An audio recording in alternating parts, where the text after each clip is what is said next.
wala kang sabihin nating inspiration o wala kang ina-idolize sa bahay. Sino bang idol mo sa bahay? Kuya ko. Kuya mo. Kuya mo nagdaan dito, hindi ka pinansin? Ay, sumakay na ako doon sa kotse niya. Hindi kasi, napaka-successful niya.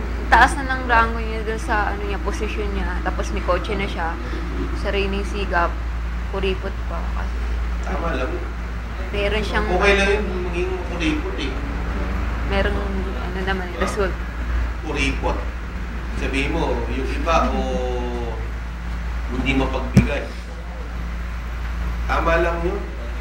Kuya ko dati, pag uuwi ng Pilipinas yun, ang laging pasalubong na sa amin, Dunkin Donut eh.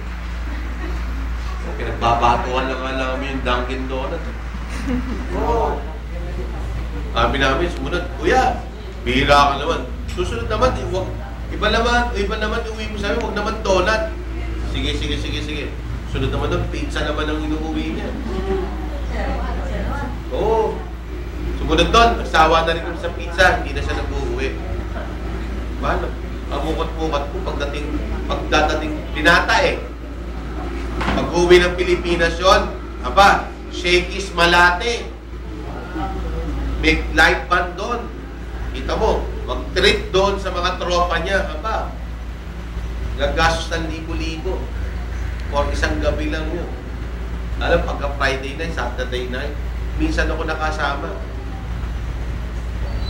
Mag-inom ng gano'n, Kuya, gumagastos ka ng 10,000 isang gabi.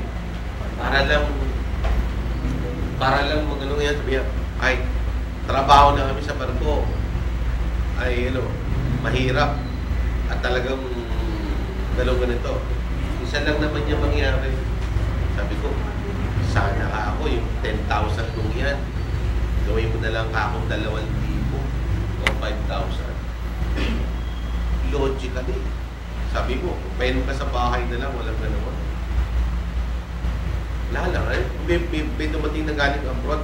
Lagi yung may yosi, may hanap, mayroong pasalubong something, o kaya good time. Kung ikaw ay ganun ang gagawin mo, nauubos din yan. Ubos. Pwede ka naman umuwi. Sino lang gusto mo, oy, kamusta? O, pasok kayo, merienda kayo, malalawin. Hindi parang mapapiesta ka at lahat. No way. Yan, next.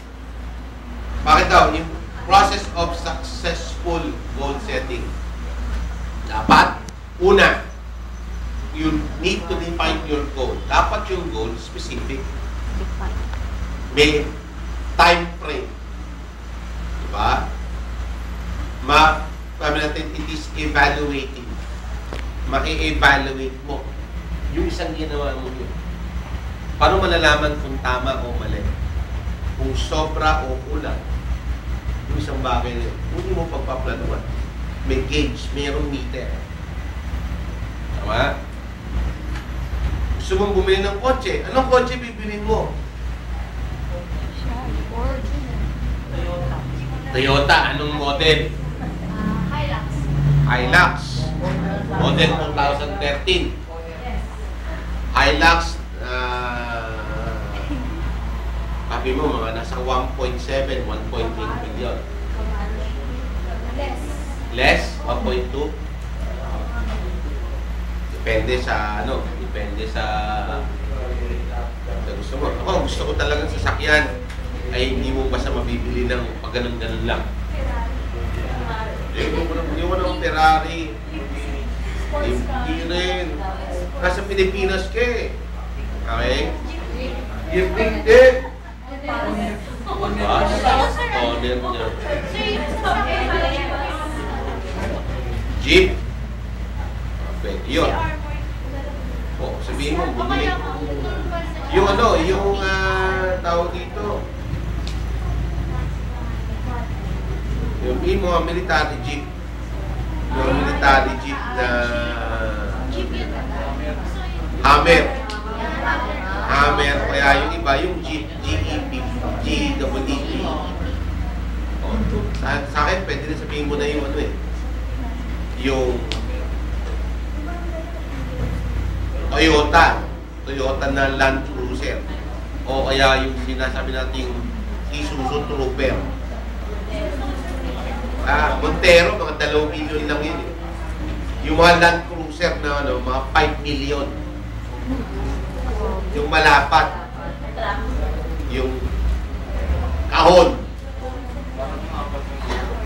Yun yung mga worth 5 million. Diba? Sabi natin, yung mga sasakyan ng mga presidente, gano'n, mga trooper o mga Land Cruiser na malalaki.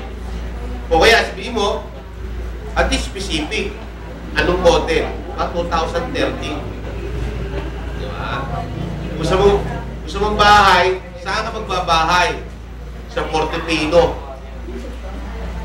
Diba? O kaya Tagaytay Highlands. Diba?